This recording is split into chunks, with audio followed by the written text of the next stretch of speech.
Mga boss, may bago tayong ayusin itong maliit na amplifier, Extreme XCS850. So ito po, nagdi-DC out na po ito ang kabilang channel. Itong klase ng amplifier na ito mga boss ay wala po itong output relay. Kaya pag nag-DC out po siya, dinig po natin ang malakas na humming sa ating speakers. At saka pag hindi po naagapan agad, dahil wala po siyang output protection, ay maaari pong masunog ang ating speaker na nakaload doon sa channel na mayroong DC out. So, ang kabilang channel nito mga boss ay gumagana. Itong kabilang channel lang po ang hindi, kasi mayroon po siyang DC output. So, ibig sabihin, pag ganun, marahil ay mayroon na pong shortage dito sa kanyang output transistors dito sa channel na nagdi-DC out. So, ito, sinubukan ko itong amplifier na ito, itong kabilang channel, itong tumutunog. Napakainit po ng kanyang output transistor.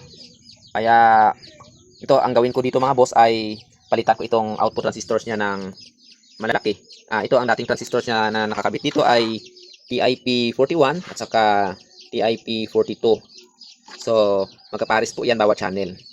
Dahil palitan natin ang sa kabilang channel, palitan na rin po natin itong sa kabila, itong gumagana. Palitan na po natin siya ng mas malaki. Kasi ilang beses na po ako nadalhan ng ganitong unit. Ito po ang palaging problema, itong kanyang output transistors po. Madaling bumigay kasi nga po napakaliit itong output transistors na ito. Napakaliit po niya. So palitan natin ng mas malaki. Ito siguro ang ipapalit natin, itong ito kasi bakante naman po ito. Itong A1941 at saka C5198. Pero mga boss, halimbawa ito ang ginamit natin dito, kailangan natin i-insulate na. Lagyan natin ng insulator itong output transistors before natin ikabit dito sa kanyang heatsink. Kasi ito metal po ang likuran. Tapos NPN at saka PNP po ang gamit niyang output transistors. Hindi po pwede na hindi po naka-insulate. So insulate po natin ito before po natin dito ikabit. So ito mga boss, umpisa na natin.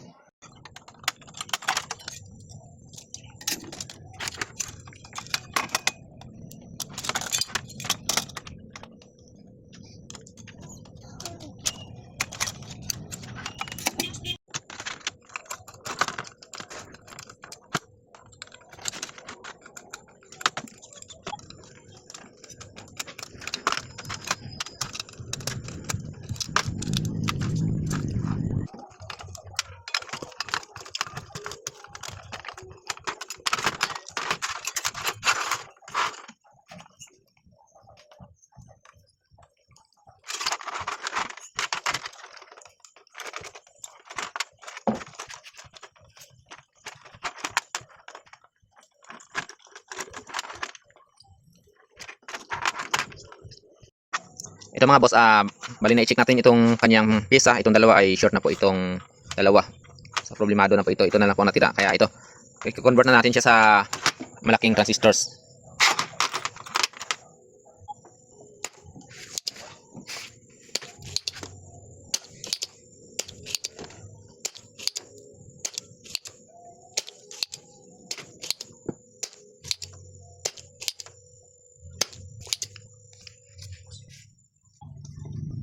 So ito mga boss, na-check na po natin lahat ng mga transistor na ito, pati po itong kanyang driver. Ito po ang driver niya sa kabila, saka ito po ang sa kabila. So wala naman pong problema.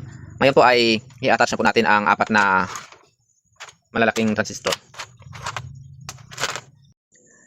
Ito mga boss, dahil ang TIP42 ay PNP, so ang itatanim natin dito sa kinuhaan natin itong TIP42 ay itong PNP rin na A1941. So dito siya ang i-replace natin sa TIP42.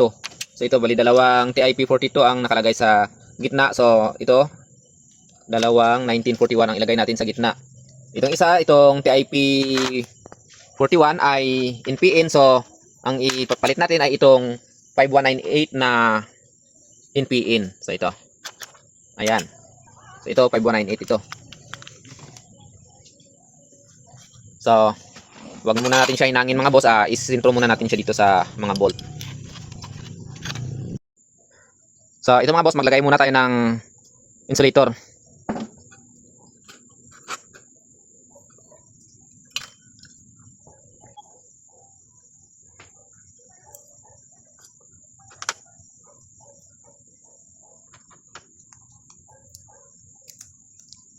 So itong insulator mga boss ay para hindi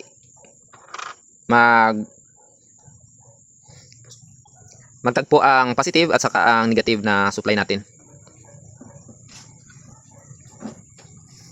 Kasi itong mga transistors natin, itong gaya nitong NPN transistors natin na 5198 ay positive supply po ito. Tapos itong dalawang 1941 na PNP transistors natin ay negative po ang sinusupply dito. Kaya ito, naglagay tayo ng insulator.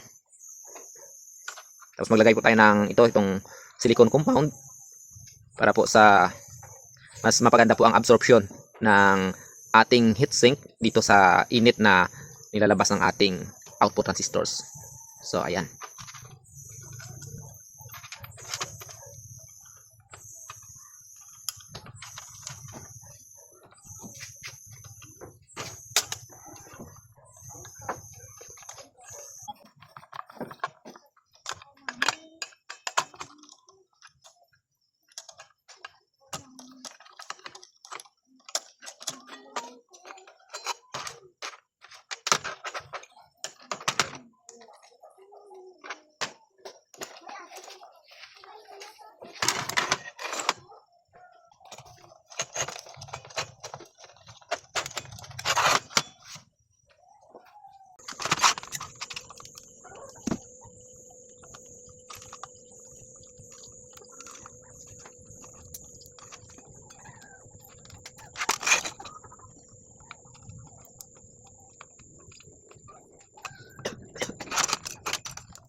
Ito mga boss, naikabit na natin lahat ng output transistors. Saka ayan, nalinisan na rin po natin sa ibaba.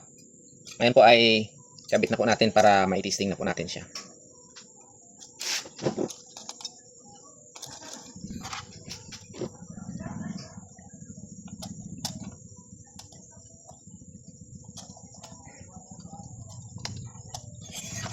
So ayan, so wag na muna natin siya i-bolt mga boss para dito tayo mag-testing sa taas.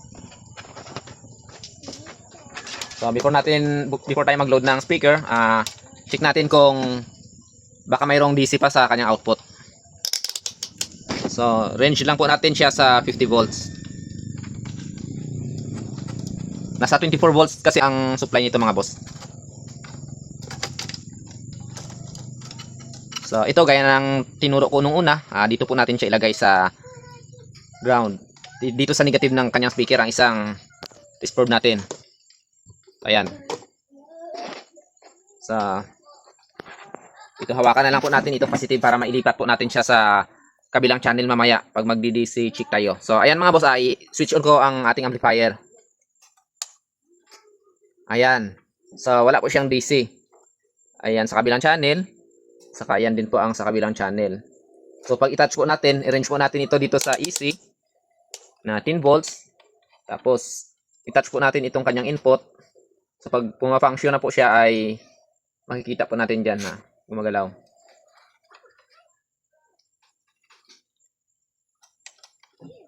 So ayan mga boss.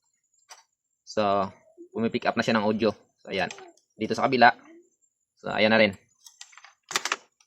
So pwede na natin ito loadan ng ating speaker para mai-testing na natin.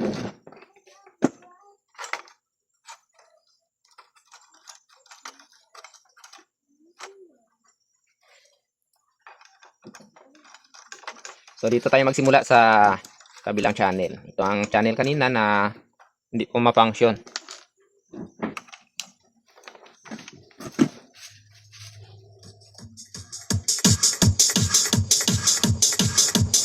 So ayan, gumagana na mga boss. So ngayon lipat natin dito sa kabilang channel.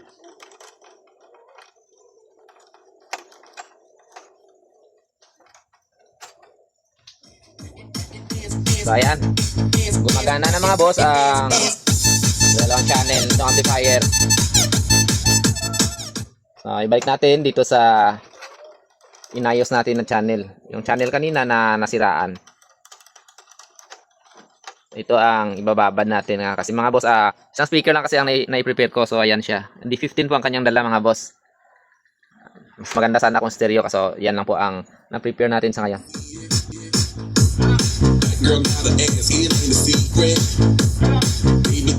So ibalik natin sa intro, baka makapiright tayo mga boss.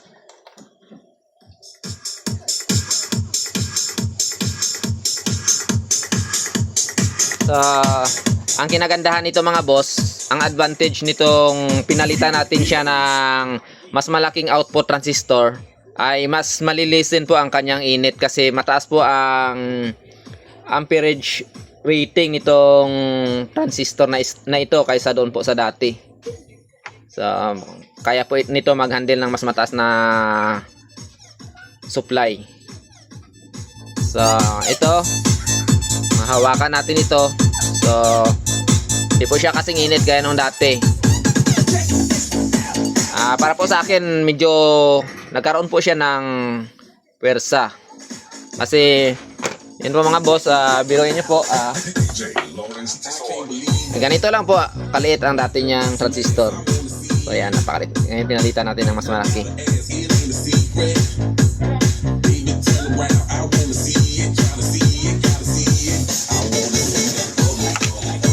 So ayan, ayos na. May na-solve na naman tayo mga boss na isang unit.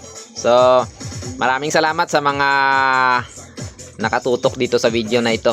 So salamat sa mga support nyo mga boss.